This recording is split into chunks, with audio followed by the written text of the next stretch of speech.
Welcome to Vishnu IAS academy. 16th finance కమిషన్కి సంబంధించిన రిపోర్టులోని అంశాల గురించి మనం ఈ క్లాస్లో డీటెయిల్గా మాట్లాడుకుందాం. మరి భారతదేశంలో రాజ్యాంగంలోని ఆర్టికల్ 280 ప్రకారము ప్రతి 5 yearsకి ఒకసారి ఆర్థిక సంఘాన్ని రాష్ట్రపతి నియమించడం జరుగుతుంది. అలా 16వ ఆర్థిక సంఘం అరవింద్ పనాగారియా చైర్పర్సన్గా మనకి 16th ఫినాన్స్ కమిషన్ని నియమించడం జరిగింది. Welcome to Vishnu IAS academy. 16వ ఆర్థిక సంఘానికి సంబంధించిన నివేదికలోని అంశాల గురించి మనం ఈ క్లాస్లో డీటెయిల్గా మాట్లాడుకుందాం. మరి 16th ఫినాన్స్ కమిషన్ అని మాట్లాడుతున్నాం కదా. మరి భారతదేశంలో ఎవ్రీ 5 yearsకి ఒకసారి రాష్ట్రపతి ఆర్థిక సంఘాన్ని నియమించాలని చెప్పి ఇండియన్ కాన్స్టిట్యూషన్లోని ఆర్టికల్ 280 ప్రకారం క్లియర్గా మనకి తెలియజేయడం జరుగుతుంది. అలా 16వ ఆర్థిక సంఘంకి చైర్మన్గా అరవింద్ పనాగారియా చైర్మన్గా 16th ఫినాన్స్ కమిషన్ని ఏర్పాటు చేయడం జరిగింది. మరి ఈ ఆర్థిక సంఘం చేయవలసిన ప్రధానమైన బాధ్యత ఏంటిది అంటే, కేంద్ర ప్రభుత్వం తాను వసూలు చేసే ట్యాక్సెస్లో కొన్ని పన్నుల ద్వారా వచ్చిన ఆదాయాన్ని రాష్ట్రాలకు కూడా పంచాల్సిన అవసరం ఉంటుంది. అలా కేంద్ర ప్రభుత్వానికి సంబంధించిన పన్నుల్లో రాష్ట్రాల యొక్క వాటాను నిర్ధారించడం కోసము ఆర్థిక సంఘం తన ప్రధాన బాధ్యతను కూడా నిర్వర్తించడం జరుగుతుంది. మరి ఇలా కేంద్ర పన్నుల్లో రాష్ట్రాల వాటాను నిర్ధారించడం కోసము ఆర్థిక సంఘం తయారు చేసిన రిపోర్టు అనేది మనకి 2025 November 17th నాడు రాష్ట్రపతికి నివేదిక సమర్పించడం జరిగింది. 16వ ఆర్థిక సంఘం.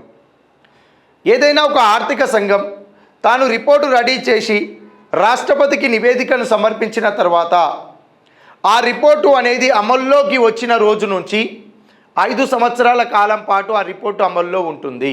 అనగా ఆర్థిక సంఘం ఇచ్చిన రికమెండేషన్స్ 5 సంవత్సరాల కాలం పాటు అమల్లో ఉంటాయని అర్థం.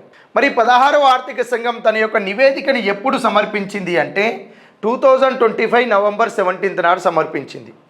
మరి 2025 November 17th నాడు రాష్ట్రపతికి నివేదికను ఇస్తే ఆ నివేదికను పార్లమెంటులో ఎప్పుడు ప్రవేశపెట్టారు అంటే 2026 February 1 నాడు పార్లమెంటులో 16th ఫినాన్స్ కమిషన్కి సంబంధించిన రిపోర్టును ప్రవేశపెట్టడం జరిగింది. మరి ఈ 16వ ఆర్థిక సంఘం యొక్క నివేదిక ఎప్పటి నుండి అమల్లోకి రానుంది అని అంటే 2026-27 నుండి 2030-31 వరకు అమల్లో ఉంటాయి. మరి 2026-27 నుండి అంటే 2026 April 1 నుండి అమల్లోకి రానుంది 16వ ఆర్థిక సంఘానికి సంబంధించిన రిపోర్ట్. ప్రస్తుతము ఇప్పుడు 16వ ఆర్థిక సంఘం యొక్క సూచనలే అమల్లోకి ఉన్నాయి. మరి ఈ 16th ఫినాన్స్ కమిషన్లో మనకి తెలంగాణకి సంబంధించి ప్రతి సంవత్సరం ఈ 16వ ఆర్థిక సంఘం యొక్క సూచనలు 5 సంవత్సరాల కాలం అమల్లో ఉంటాయి అంటున్నాం కదా. అందులో ప్రతి సంవత్సరం కూడా కేంద్ర పన్నులో తెలంగాణ రాష్ట్రానికి వచ్చే వాటా ఎంత అంటే మనకి 2.174% అండి. ఏంటిది 2.174%. మనకిప్పుడు 2026-27 నుండి 2030-31 వరకు 2026-27 నుంచి 2030-31 వరకు ఈ మధ్య కాలంలో మొత్తంగా ఉన్న ఈ 5 సంవత్సరాల కాలంలో ప్రతి సంవత్సరము కేంద్ర ప్రభుత్వానికి ఇచ్చిన మొత్తం పన్నుల్లో రాష్ట్రాలకు వాటాను పంచేటప్పుడు తెలంగాణకి 2.174% అనేది వాటా వస్తుంది. సేమ్ అదేవిధంగా ఆంధ్రప్రదేశ్ రాష్ట్రానికి కూడా చూస్తే మనకి 4.217% రావడం జరుగుతుంది. మరి ప్రీవియస్ 15th ఫినాన్స్ కమిషన్లో తెలంగాణ రాష్ట్రం యొక్క వాటా ఎంత అంటే 2.102% ఉండే. 16వ ఆర్థిక సంఘం కొద్దిగా పెంచింది.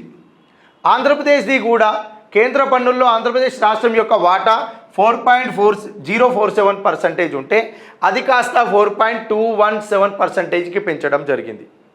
ఇలా తెలంగాణ ఆంధ్రప్రదేశ్ రాష్ట్రాలకు కేంద్ర పన్నుల్లో వచ్చే వాటా కొద్దిగా పెరగడం జరిగింది. ఈ అంశాలు కూడా మనం ఇక్కడ చూసుకోవాలి. మరి 16వ ఆర్థిక సంఘం మనకి రాష్ట్రాలకు వాటాలను ఇవ్వడం కోసము అనుసరించే ఫార్ములా ఏంటిది? ఇప్పుడు కేంద్ర ప్రభుత్వము పన్నులను వసూలు చేసింది. అందులో ఇన్కమ్ ట్యాక్స్ ద్వారా వచ్చే ఆదాయము, కార్పొరేషన్ ట్యాక్స్ ద్వారా వచ్చే ఆదాయము, ఎక్సైజ్ డ్యూటీ ద్వారా వచ్చే ఆదాయము, కస్టమ్స్ డ్యూటీ ద్వారా వచ్చే ఆదాయము, చాలా రకాల పన్నులు వస్తాయి కేంద్ర ప్రభుత్వానికి. అందులో కొన్ని పన్నుల ద్వారా వచ్చిన ఆదాయాన్ని రాష్ట్రాలకు వాటాలను నిర్ధారిస్తారు. మరి అలా నీకు వాటాలను నిర్ధారించేటప్పుడు ఇక్కడ అనుసరించిన ఫార్ములా ఏంటిది, అసలు 16వ ఆర్థిక సంఘము మనకి రాష్ట్రాలకు ఎంత శాతం వాటా ఇవ్వాలి అని తెలియజేయడం జరిగింది అనే అంశం గురించి ఇక్కడ చూస్తే మనకి 1,00,000 కోట్ల రూపాయల ట్యాక్స్ వచ్చింది సెంట్రల్ ట్యాక్సెస్ అనేది చూస్తే ఇందులో రాష్ట్రాలకు 41% వాటా ఇవ్వాలి అని 16వ ఆర్థిక సంఘం డిసైడ్ చేయడం జరిగింది. ఇలా ఈ కేంద్ర పన్నుల్లో రాష్ట్రాల యొక్క వాటాను నిర్ధారించేటప్పుడు వర్టికల్ డివల్యూషన్ మెథడ్లో ఏంటిదండి, వర్టికల్ డివల్యూషన్ మెథడ్లో రాష్ట్రాలకు వాటాలను నిర్ధారిస్తారు. అలా భారతదేశంలోని రాష్ట్రాలన్నిటికీ కలిపి 41% వాటాను నిర్ధారించడం జరిగింది 16వ ఆర్థిక సంఘం కేంద్ర పన్నుల్లో రాష్ట్రాల వాటాగా. మరి ఈ 41% వాటాని రాష్ట్రాల మధ్యలో కూడా పంచాలి కదా. రాష్ట్రాలన్నిటికీ కలిపి 41% వాటా ఇచ్చినాం. ఓకే, ఈ కేంద్ర పన్నుల్లో 41% అంటే ఒక 41,000 కోట్లు అనుకుందాం, 41,000 crore అనుకుందాం. మరి వీటిని భారతదేశంలో ఉన్న అన్ని రాష్ట్రాల మధ్య పంచాలి కదా, పంచాలి. దానికోసం 16వ ఆర్థిక సంఘం ఒక 6 క్రైటీరియాస్ని తీసుకొని ఆ 6 క్రైటీరియాస్కి వేటేజ్ ఆధారంగా రాష్ట్రాల మధ్య ఈ 41% నిధులను ఆరిజంటల్ డిస్ట్రిబ్యూషన్ మెథడ్లో పంచడం జరిగింది. ఏంటిదండి, ఆరిజంటల్ డిస్ట్రిబ్యూషన్ మెథడ్లో మనకి పంచడం జరిగింది 16th ఫినాన్స్ కమిషన్ రాష్ట్రాలకు నిధులను ఇవ్వడం కోసం. అందులో మనకి 6 క్రైటీరియాస్కి ఒక్కొక్క క్రైటీరియాకి ఎంత వెయిటేజ్ ఇచ్చారు, ఆ వెయిటేజ్ ఆధారంగా రాష్ట్రాల మధ్య ఏ విధంగా పంచుతారు అనే అంశాన్ని ఇక్కడ క్లియర్గా చూస్తే ఇక్కడ ఒకసారి చూడండి. 16వ ఆర్థిక సంఘం రాష్ట్రాల మధ్య వాటాలను నిర్ధారించేటప్పుడు తీసుకున్న క్రైటీరియాస్లో ఫస్ట్ ఏంటిదంటే ఇన్కమ్ డిస్టెన్స్, ఆదాయ వ్యత్యాసము. ఏంటిదండి, ఇన్కమ్ డిస్టెన్స్ ఆదాయ వ్యత్యాసం. సెకండ్ క్రైటీరియా ఏంటిది అంటే 2011 పాపులేషన్, 2011 జనాభా లెక్కలు. థర్డ్ క్రైటీరియా ఏంటిదంటే ఏరియా, విస్తీర్ణం, జాగ్రఫికల్ ఏరియా ఆధారంగా. ఫోర్త్ క్రైటీరియా ఏంటిది అంటే ఫారెస్ట్ అండి, అటవీ ప్రాంతం. నెక్స్ట్ అదేవిధంగా డెమోగ్రఫిక్ పర్ఫార్మెన్స్, ఫిఫ్త్ది ఏంటిది డెమోగ్రఫిక్ పర్ఫార్మెన్స్. సిక్స్త్ ఏంటిదంటే జీడిపికి సహకారం, కాంట్రిబ్యూషన్ టు జీడిపి. ఇలా ఒక 6 క్రైటీరియాస్ తీసుకొని రాష్ట్రాల మధ్య నిధులను పంచడం జరుగుతుంది. మరి ఈ క్రైటీరియాలను ఎలా తీసుకుంటారు అనే అంశం గురించి ఇక్కడ మనం క్లియర్గా చూద్దామండి. మొత్తం ఇప్పుడు ఒక సెంట్రల్ ట్యాక్సెస్ అనేది రాష్ట్రాలకు పంచడానికి ఎగ్జాంపుల్కి మళ్ళీ కొత్త ఫిగర్ తీసుకుంటున్నాం. ఇక్కడ అంశం ఏంటిదంటే 1,00,000 కోట్ల రూపాయలు మనకి 41% కింద రాష్ట్రాలకు పంచాలి అని చెప్పి డిసైడ్ అయిపోయారు. మరి రాష్ట్రాలకు పంచేటప్పుడు ఈ 6 క్రైటీరియాస్ ఆధారంగానే పంచాలి కదా, పంచాలి. Okay right. మరి ఈ 1,00,000 కోట్లను ఎలా పంచాలి అంటే ఈ 1,00,000 కోట్ల రూపాయలలో 42.5% ఆదాయ వ్యత్యాసం ఆధారంగా రాష్ట్రాలకు డిస్ట్రిబ్యూట్ చేయాలి. మరి ఆదాయ వ్యత్యాసం ఆధారంగా ఎలా తీసుకోవాలి అని చెప్పి 16వ ఆర్థిక సంఘం చెప్పింది అంటే భారతదేశంలో పర్ క్యాపిటా ఇన్కమ్, తలసరి ఆదాయం ఎక్కువగా కలిగిన టాప్ 3 స్టేట్స్ ఏవైతే ఉన్నాయో ఆ టాప్ 3 స్టేట్స్కి సంబంధించిన పర్ క్యాపిటా ఇన్కమ్ విలువలు. ఇప్పుడు ఫస్ట్ ప్లేస్లో ఉన్న స్టేట్ పర్ క్యాపిటా ఇన్కమ్ ఒక 4 లక్షల రూపాయలు అనుకుందాం ఎగ్జాంపుల్కి. టాప్ 2లో ఉన్నది 3,90,000 అనుకుందాం. టాప్ 3లో ఉన్నది 3,80,000 అనుకుందాం ఎగ్జాంపుల్కి చెప్తున్నా.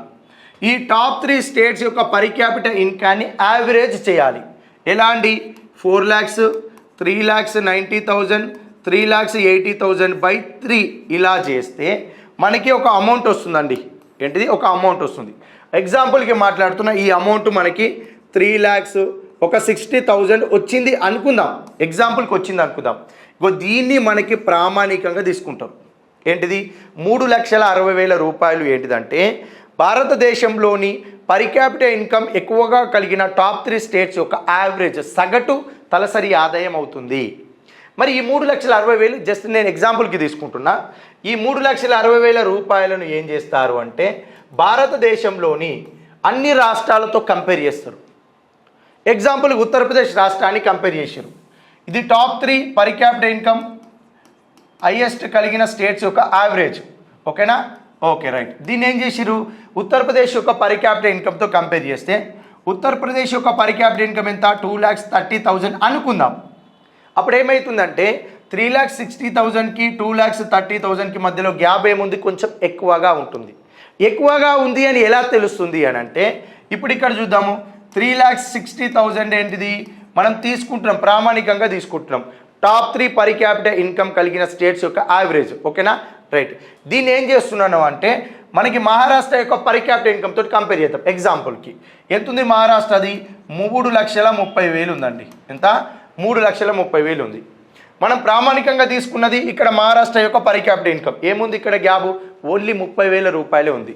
అదే ఉత్తరప్రదేశ్ అయితే నీకు 1,30,000 రూపాయల గ్యాబ్ ఉంది. అంటే ఇక్కడ నీ గ్యాబ్ ఉత్తరప్రదేశ్కి ఎక్కువగా, మహారాష్ట్రకి తక్కువగా ఉండడం జరుగుతుంది. అలా మనం ప్రామాణికంగా తీసుకుంటున్న పర్ క్యాపిటల్ ఇన్కమ్ ఏదైతే యావరేజ్ ఉందో ఆ యావరేజ్ పర్ క్యాపిటల్ ఇన్కానికి ఏ రాష్ట్రం యొక్క తలసరి ఆదాయం ఎక్కువగా దూరంలో ఉంటుందో ఆ రాష్ట్రానికి ఎక్కువ నిధులు ఇస్తారు. పర్ క్యాపిటల్ ఇన్కమ్ గ్యాప్ తక్కువగా ఉన్న రాష్ట్రానికి తక్కువ నిధులు ఇవ్వడం జరుగుతుంది. మరి ఇక్కడ చాలామందికి వచ్చే డౌట్ ఏంటిదంటే టాప్ 3 స్టేట్స్కి సంబంధించిన యావరేజ్ తీసుకుంటున్నాం కదా, మరి ఈ యావరేజ్ అమౌంట్కి తెలంగాణ కానీ కర్ణాటక కానీ టాప్ 3 తీసుకున్న స్టేట్స్ ఏవైతే ఉన్నాయో వాటి యొక్క పర్ క్యాపిటల్ ఇన్కమ్ హైయెస్ట్ ఎక్కువగా ఉంటే మనం తీసుకుంటుంది ప్రామాణిక ఇది. ఎగ్జాంపుల్కి మనం టాప్ 3 స్టేట్స్లో తెలంగాణ ఉంటే తెలంగాణది 4 లక్షల రూపాయలు ఉంది పర్ క్యాపిటల్ ఇన్కమ్. మరి గ్యాప్ ఉండదు కదా, మరి తెలంగాణకి డబ్బులు ఇయ్యరా, అట్లేం ఉండదు. టాప్ 3 స్టేట్స్కి సపరేట్ మనకి ఎంతో కొంత డిస్టెన్స్ ఆధారంగా డబ్బులు ఇవ్వడం జరుగుతుంది, కానీ తక్కువ డబ్బులు వస్తాయి. ఎక్కువ గ్యాప్ ఉన్న స్టేట్కి ఎక్కువ నిధులు పోతాయి, తక్కువ గ్యాప్ ఉన్న స్టేట్కి తక్కువ నిధులు వస్తాయి. ఈ తీసుకుంటున్న ప్రామాణికంగా తీసుకుంటున్న అమౌంట్ కంటే ఎక్కువగా ఉన్న టాప్ 3 స్టేట్స్కి కూడా ఎంతో కొంత వెయిటేజ్ ప్రకారం డబ్బులు ఇవ్వడం జరుగుతుంది. ఓకేనా, రైట్.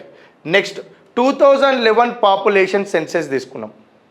2011 జనాభా లెక్కల ప్రకారము మనకి ఇక్కడ 17.5% వెయిటేజ్ ఇచ్చారు. మరి ఈ వెయిటేజ్ కూడా ఎలా తీస్తారని అంటే ఎగ్జాంపుల్ ఇక్కడ చూడండి, 1,00,000 కోట్ల రూపాయలను రాష్ట్రాలకు పంచాలి ఇప్పుడు పన్నులు, సెంట్రల్ ట్యాక్సెస్ ఇవి. మరి 1,00,000 కోట్ల రూపాయలు ఎంత, 41% స్టేట్స్కి ఇచ్చిన పర్సంటేజ్ అంటున్నాం.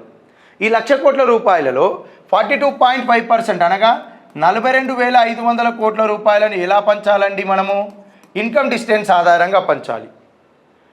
నెక్స్ట్ 17.5% అంటే 17,500 కోట్ల రూపాయలను ఏ విధంగా పంచాలి, పాపులేషన్ ఆధారంగా. 2011 జనాభా లెక్కల ప్రకారము భారతదేశంలో ఎక్కువ జనాభా కలిగిన రాష్ట్రానికి ఎక్కువ నిధులు పోతాయి, తక్కువ జనాభా కలిగిన రాష్ట్రానికి తక్కువ నిధులు రావడం జరుగుతుంది.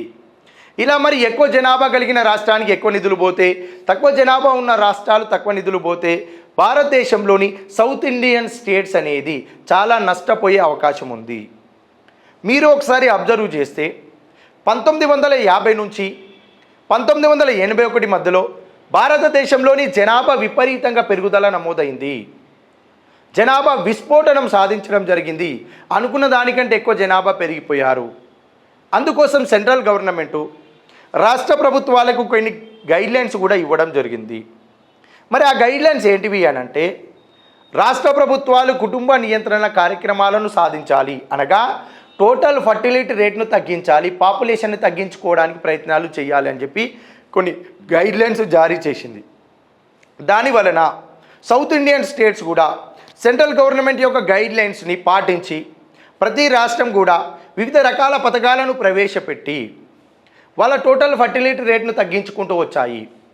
ఫర్ ఎగ్జాంపుల్ ఆంధ్రప్రదేశ్ స్టేటు 1980లో స్టెరిలైజేషన్ ప్రోగ్రామ్ని తీసుకొచ్చింది. దంపతులు ఎవరైతే ఉంటారో వాళ్ళు ట్యూబెక్టమీ వ్యాసెక్టమీ ఆపరేషన్ చేయించుకుంటే వాళ్ళకి ప్రభుత్వము స్థలం ఇవ్వడం కానీ రేషన్ కార్డు ఇవ్వడం కానీ ఇలాంటి బెనిఫిట్స్ అందిస్తామని చెప్పి మనకు స్టెరిలైజేషన్ ప్రోగ్రామ్ని కూడా ఆంధ్రప్రదేశ్ రాష్ట్ర ప్రభుత్వం తీసుకొచ్చింది 1980లో. ఇలా కుటుంబ నియంత్రణ కార్యక్రమాలు పాటించి సౌత్ ఇండియన్ స్టేట్స్లో టోటల్ ఫర్టిలిటీ రేట్ని తగ్గించాయి. టోటల్ ఫర్టిలిటీ రేట్ అంటే సగటున ఒక మహిళ తన జీవిత కాలంలో ఎంతమంది పిల్లలకు జన్మనిస్తారో తెలియజేస్తుంది. అది మనకి సౌత్ ఇండియన్ స్టేట్స్లో ఏమైంది, 1980 నుంచి 2011కి వచ్చేసరికి తగ్గుదల నమోదైంది. అలా మనకి పిల్లలు పుట్టేవారి సంఖ్య తగ్గినప్పుడు మన సౌత్ ఇండియన్ స్టేట్స్లో జనాభా తగ్గింది. మరి నార్త్ ఇండియన్ స్టేట్స్లో సెంట్రల్ గవర్నమెంట్ గైడ్లైన్స్ని పాటించలేదు. టోటల్ ఫర్టిలిటీ రేటు పెరిగింది 3.0 3.1కి పోతే మనము 1.9 1.8 1.6కి ఇలా తగ్గించుకుంటూ వచ్చినాం. అక్కడ పాపులేషన్ పెరిగింది, ఇక్కడ పాపులేషన్ తగ్గింది. మరి కేంద్ర ప్రభుత్వమే తగ్గించమని చెప్పింది, మేము పాటించాము, కానీ మాకు తక్కువ నిధులు ఇస్తున్నారు. కేంద్ర ప్రభుత్వం ఇచ్చిన గైడ్లైన్స్ పాటించని నార్త్ ఇండియన్ స్టేట్స్కి ఎక్కువ నిధులు ఇవ్వడం జరుగుతుంది అని చెప్పి మనకి ఇక్కడ 17.5% వెయిటేజ్ తోటి 17,500 కోట్లలో జనాభా ఎక్కువగా ఉన్న రాష్ట్రానికి ఎక్కువ నిధులు ఇవ్వడం వలన, సౌత్ ఇండియన్ స్టేట్స్ ఆర్గ్యుమెంట్ చేయడం వలన మనకి ఇంకొక క్రైటీరియాని కూడా తీసుకున్నారండి. అదే ఏంటిదంటే డెమోగ్రఫిక్ పర్ఫార్మెన్స్, జనాభా పనితీరు. మరి ఈ జనాభా పనితీరుకు ఎంత వెయిటేజ్ ఇచ్చారండి? 10%, అంటే 10,000 కోట్ల రూపాయలు. ఏంటిది? 10,000 కోట్ల రూపాయలు. మరి డెమోగ్రఫిక్ పర్ఫార్మెన్స్ అంటే ఏంటిదంటే కేంద్ర ప్రభుత్వం యొక్క గైడ్లైన్స్ని పాటించి ఏ రాష్ట్రాలైతే టోటల్ ఫర్టిలిటీ రేట్ను తగ్గించుకుంటూ వచ్చాయో, టోటల్ ఫర్టిలిటీ రేట్ తక్కువగా అనగా ఎక్కువగా సాధించిన రాష్ట్రాలు, ఆ రాష్ట్రంలో జనాభా తక్కువ అవ్వడం జరిగింది. ఇలా టోటల్ ఫర్టిలిటీ రేట్ చాలా తక్కువగా ఉన్న రాష్ట్రాలకు ఎక్కువ నిధులు, టోటల్ ఫర్టిలిటీ రేట్ ఎక్కువగా ఉన్న రాష్ట్రాలకు తక్కువ నిధులు ఇస్తారు ఈ డెమోగ్రఫిక్ పర్ఫార్మెన్స్లో భాగంగా. మరి ఇక్కడ ఏమైపోయింది, నీకు తెలంగాణ టోటల్ ఫర్టిలిటీ రేట్ ఏమో 1.9 ఉంది, ఉత్తరప్రదేశ్ టోటల్ ఫర్టిలిటీ రేట్ ఏమో 3.1 3.0 ఉంది. మనకి ఈ డెమోగ్రఫిక్ పర్ఫార్మెన్స్లో తెలంగాణకి ఎక్కువ నిధులు వస్తాయి, ఉత్తరప్రదేశ్కి తక్కువ నిధులు వస్తాయి. ఇగో ఈ పాపులేషన్లో ఉత్తరప్రదేశ్కి ఎక్కువ వస్తుంది, తెలంగాణకి తక్కువ వస్తుంది. దీనివల్ల ఏమవుతుంది, ఎక్కువ జనాభా ఉన్న వాళ్ళకి ఇక్కడ న్యాయం జరుగుతుంది, తక్కువ జనాభా ఉన్న వారికి ఇక్కడ న్యాయం జరిగే అవకాశం ఉంది. కాబట్టి బ్యాలెన్స్ చేయడం జరిగింది. నెక్స్ట్ అదేవిధంగా ఇక్కడ విస్తీర్ణం ఆధారంగా భారతదేశంలోని రాష్ట్రాలన్నీ కూడా సమాన విస్తీర్ణంలో లేవు. వివిధ రాష్ట్రాల యొక్క జాగ్రఫికల్ ఏరియా విభిన్నంగా ఉండడం జరిగింది. రాజస్థాన్ యొక్క జాగ్రఫికల్ ఏరియా ఒకలా ఉంటే తెలంగాణది ఒకలా ఉంటుంది. ఆ యొక్క జాగ్రఫికల్ ఏరియా ఆధారంగా, భౌగోళిక ప్రాంతం ఆధారంగా ఎక్కువగా వైశాల్యం ఉన్న రాష్ట్రానికి ఎక్కువ నిధులు, తక్కువ వైశాల్యం ఉన్న రాష్ట్రానికి తక్కువ నిధులు రావడం జరుగుతుంది. మరి ఆ క్రైటీరియా ఎంత తీసుకున్నారండి? 10%. ఈ 1,00,000 కోట్లలో 10,000 కోట్ల రూపాయలు మనకి జాగ్రఫికల్ ఏరియా ఆధారంగా పంచడం జరుగుతుంది. నెక్స్ట్ అదేవిధంగా ఫారెస్ట్, రాష్ట్రాలలోని ఫారెస్ట్ ఆధారంగా ఇంతకుముందు మనకి ఫారెస్ట్ అంటే అడవి ప్రాంతాన్ని మాత్రమే పరిగణలోకి తీసుకున్నారు. మరి 16వ ఆర్థిక సంఘం ఫారెస్టు అనే దాంట్లో ఓపెన్ ఫారెస్ట్ను కూడా తీసుకోవడం జరిగింది. మైదాన ప్రాంతాలలో, గ్రౌండ్లలో, అక్కడక్కడ మనకి ఇండ్ల దగ్గర ఉండే చెట్లను సంబంధించిన ట్రీ కవర్ని కూడా పరిగణలోకి తీసుకొని ఏ రాష్ట్రంలో అయితే ఫారెస్ట్ కవర్ ఎక్కువగా ఉంటుందో ఆ రాష్ట్రానికి ఎక్కువ నిధులు ఇస్తాము. మరి కేంద్ర పన్నుల్లో ఫారెస్ట్ అనే ఏరియాకు 10% వెయిటేజ్ ఇచ్చినాం. ఈ 1,00,000 కోట్లలో ఒక 10,000 కోట్ల రూపాయలను ఏ రాష్ట్రంలో అయితే ఫారెస్ట్ ఎక్కువగా ఉంటుందో ఆ రాష్ట్రానికి ఎక్కువ నిధులు మేము డిస్ట్రిబ్యూట్ చేస్తాము అని చెప్పి ఈ క్రైటీరియా తీసుకోవడం జరిగింది. నెక్స్ట్ ఇంకొకటి ఏంటిదంటే జీడిపికి సహకారం, కాంట్రిబ్యూషన్ టు జీడిపి ఎంత, దీనికి కూడా 10% వెయిటేజ్ ఇచ్చారు. ఈ 1,00,000 కోట్లలో 10,000 కోట్ల రూపాయలు మనకి జీడిపికి కాంట్రిబ్యూషన్ ఆధారంగా పంచుతారు.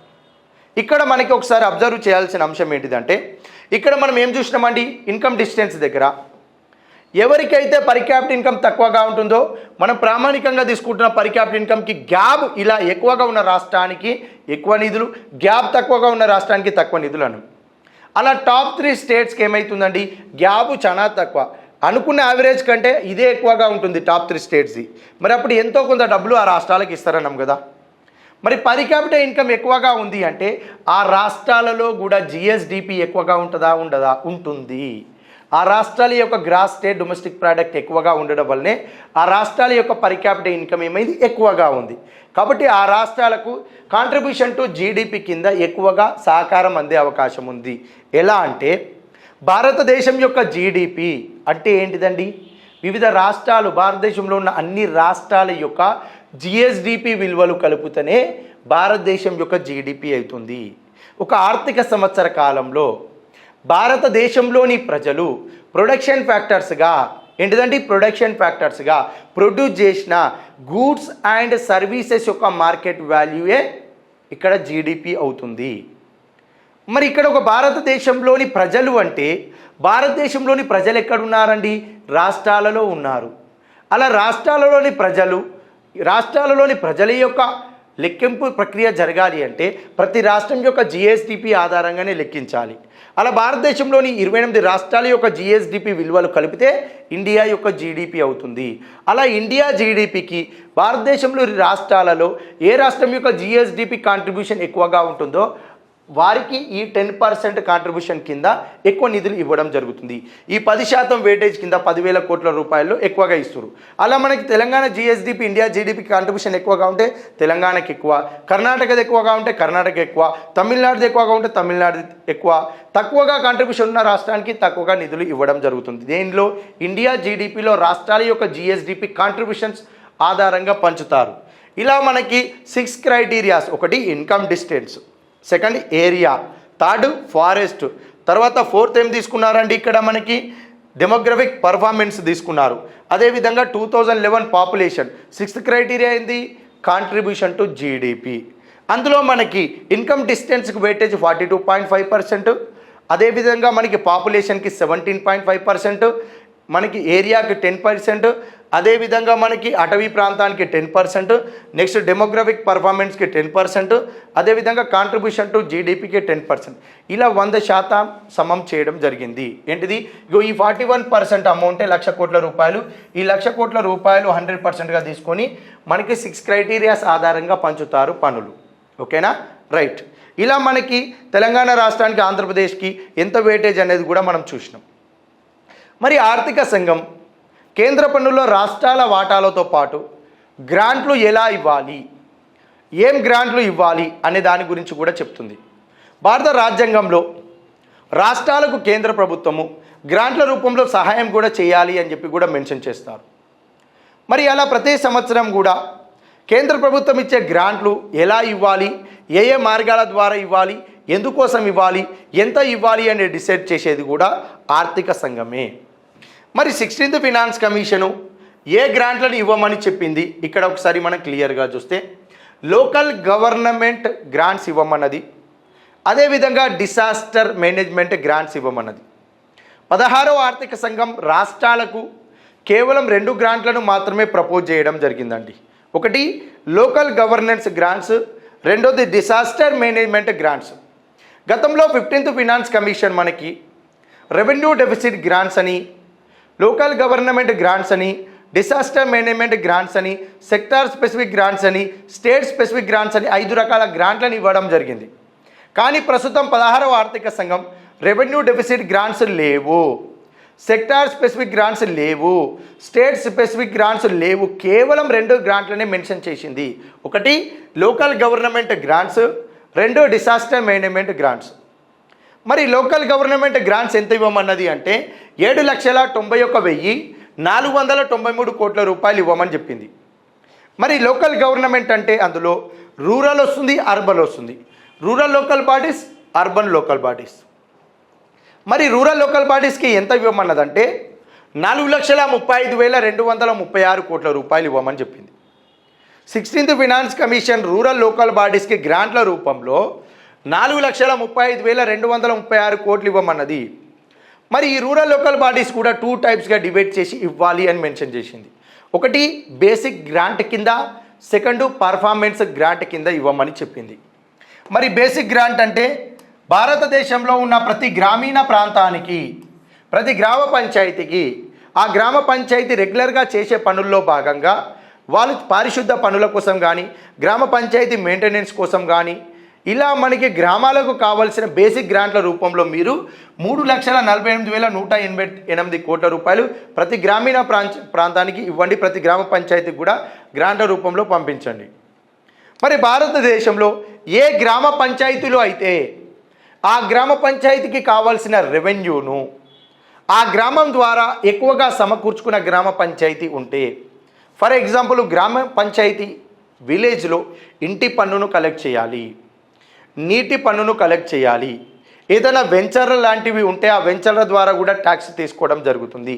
అదేవిధంగా గ్రామాలలో ఎవరైనా ప్రదర్శనశాలలు ఏర్పాటు చేస్తే వాళ్ళ నుంచి కూడా పన్ను వసూలు చేయడం జరుగుతుంది, పర్మిషన్కి డబ్బులు తీసుకోవడం జరుగుతుంది.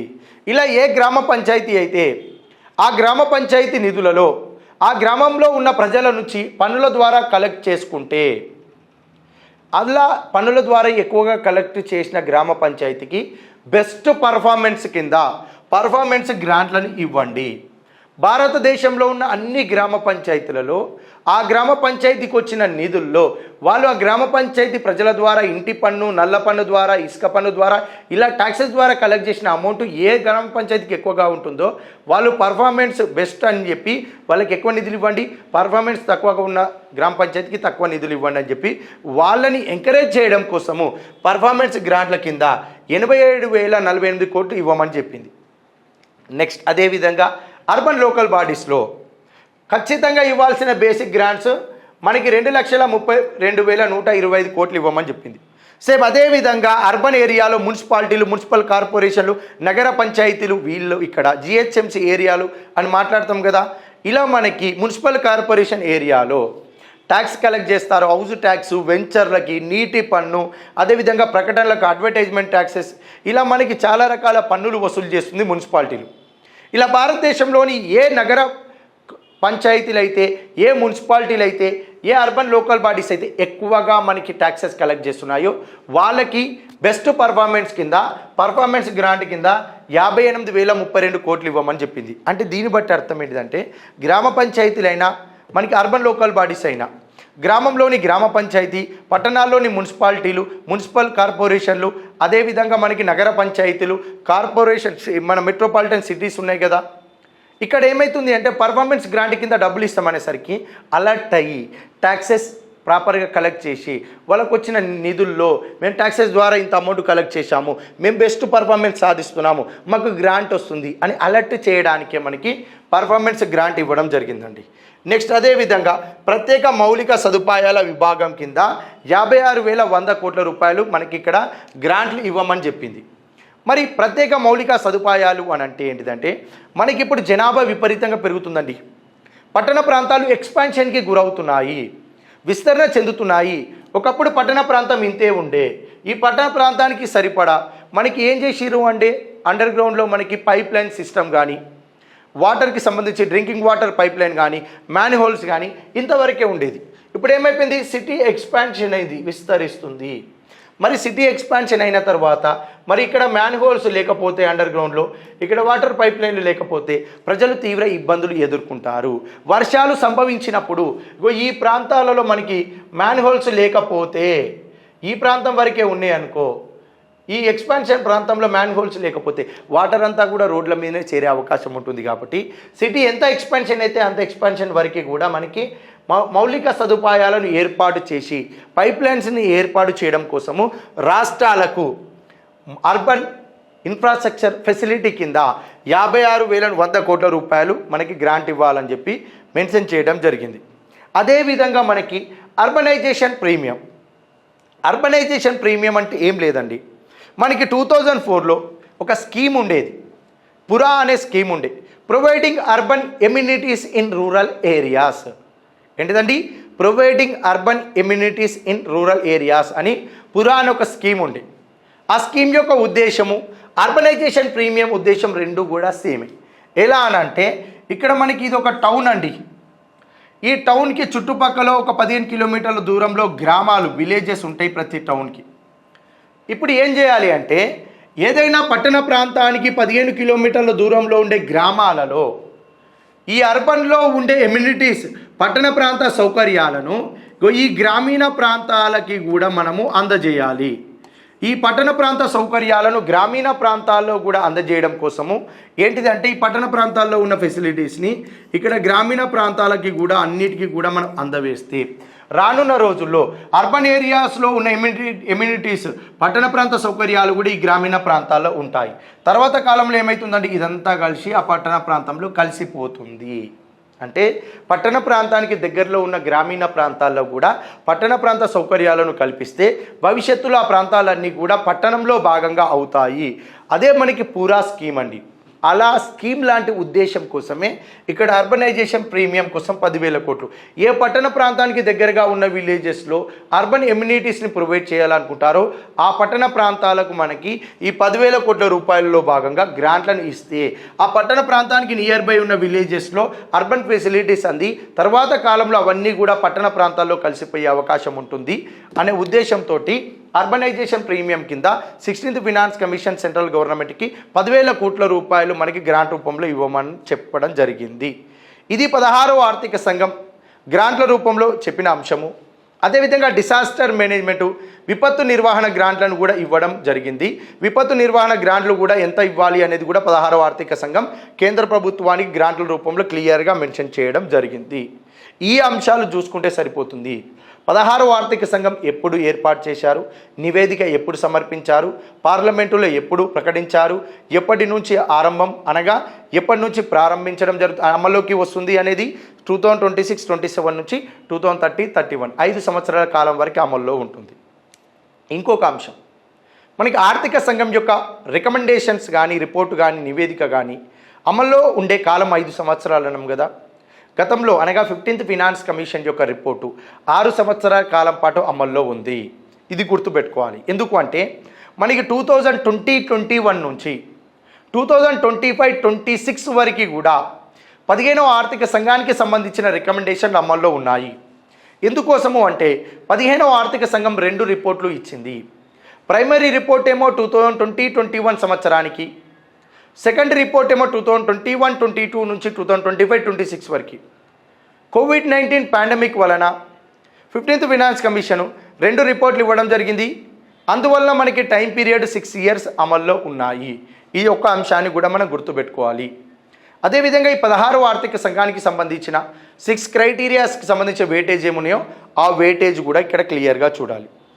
అదేవిధంగా ఇంకొక అంశం ఏంటిది అంటే విష్ణు ఐఏఎస్ అకాడమీ వారు ఇటీవల మనకి గ్రూప్ 2 బ్యాచ్ను కూడా స్టార్ట్ చేయడం జరిగిందండి.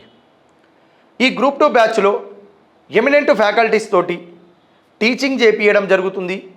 అదేవిధంగా మెటీరియల్ ప్రొవైడ్ చేస్తున్నారు. ఎవ్రీ వీక్ మనకి ఇక్కడ టెస్ట్ కూడా కండక్ట్ చేస్తున్నారు. ఇప్పుడు ఒక వారంలో ఏమేమి క్లాసెస్ జరిగాయి, ఎకానమీలో ఏ టాపిక్స్ క్లాసెస్ జరగడం జరిగింది, అదేవిధంగా పాలిటీలో ఏ టాపిక్ సంబంధించిన క్లాసెస్ జరగడం జరిగింది, వాటి మీదనే ఆ వీక్లో ఎగ్జామ్ కండక్ట్ చేస్తున్నారు. మీరు ఒకసారి అబ్జర్వ్ చేస్తే విష్ణు ఐఏఎస్ అకాడమీ వారు యూపీఎస్సీలో చాలామందికి ర్యాంకర్లుగా తయారు చేయడం జరిగింది. అదేవిధంగా ఏపీపీఎస్సీ టీజీపీఎస్సీలో కూడా గ్రూప్ 1లో కూడా చాలామంది గ్రూప్ 1 ర్యాంకర్లను తయారు చేయడంలో విష్ణు ఐఏఎస్ అకాడమీ ప్రధాన పాత్ర వహించింది.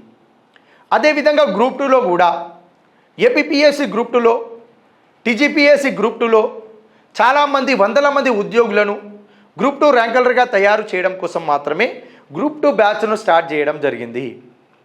నీకు ఇక్కడ స్టూడెంట్స్ ఫీడ్బ్యాక్ తీసుకుంటారు, ఫ్యాకల్టీతో ఎప్పుడప్పుడు ఇంటరాక్ట్ అవ్వడం జరుగుతుంది. ఇక్కడ మేనేజ్మెంట్ ఫ్యాకల్టీకి గైడ్ చేస్తుంది, స్టూడెంట్స్ ఫ్యాకల్టీతో ఇంటరాక్ట్ అవ్వడం జరుగుతుంది. ఏ డౌట్ ఉన్న ఫ్యాకల్టీని వెంటనే వచ్చి అడిగే యాక్సెస్ కూడా ఉంది. ఇక్కడ ఫ్యాకల్టీ ఎప్పటికప్పుడు అందుబాటులో ఉంటారు. మీకు క్లాసెస్, మెటీరియల్, టెస్ట్ సిరీస్ ఇవన్నీ కూడా కండక్ట్ చేయడం జరుగుతుంది. అదేవిధంగా అతి తక్కువ ప్రైస్ తోటి గ్రూప్ 2 బ్యాచ్ను విష్ణు ఐఏఎస్ అకాడమీలో మళ్ళీ న్యూ బ్యాచ్ను కూడా త్వరలోనే స్టార్ట్ చేస్తున్నారు. మీరు స్టూడెంట్స్ ఫీడ్బ్యాక్ను అనుసరించి ఇక్కడ ఉన్న ప్యాటర్న్ ఎలా ఉంది అనేది క్లియర్గా తెలుసుకొని న్యూ బ్యాచ్లో జాయిన్ అవ్వాలి అనుకుంటే జాయిన్ అవ్వండి. మీకు ఎక్స్క్లూజివ్గా ఏ టాపిక్ కూడా మిస్ కాకుండా మీకు ఫ్యాకల్టీకి ఫ్రీ హ్యాండ్ ఇవ్వడం జరిగింది విష్ణు ఐఏఎస్ అకాడమీలో. మీకు కంప్లీట్గా గ్రూప్ 2కి సంబంధించిన టోటల్ సిలబస్ని ఎక్స్ప్లెయిన్ చేసేంతవరకు కూడా ఎలాంటి కాంప్రమైజ్ కాదు విష్ణు ఐఏఎస్ అకాడమీ. మీరు ఇక్కడ జాయిన్ అవ్వాలి అనుకుంటే జాయిన్ అవ్వండి. మీరు మనకి విష్ణు ఐఏఎస్ అకాడమీకి సంబంధించిన కాంటాక్ట్ నంబర్స్ డిస్క్రిప్షన్లో మనకి ప్రొవైడ్ చేస్తారు. మీరు ఇక్కడికి వచ్చి డెమో క్లాసెస్ వినొచ్చు. డెమో క్లాసెస్ విన్న తర్వాత మీకు అర్థమవుతుంది. దాన్ని బట్టి మీరు క్లాసెస్కి మీరు కంటిన్యూ అవ్వాలనుకుంటే కంటిన్యూ అవ్వండి. త్వరలోనే న్యూ బ్యాచ్ కూడా స్టార్ట్ అవుతుంది. Thank you.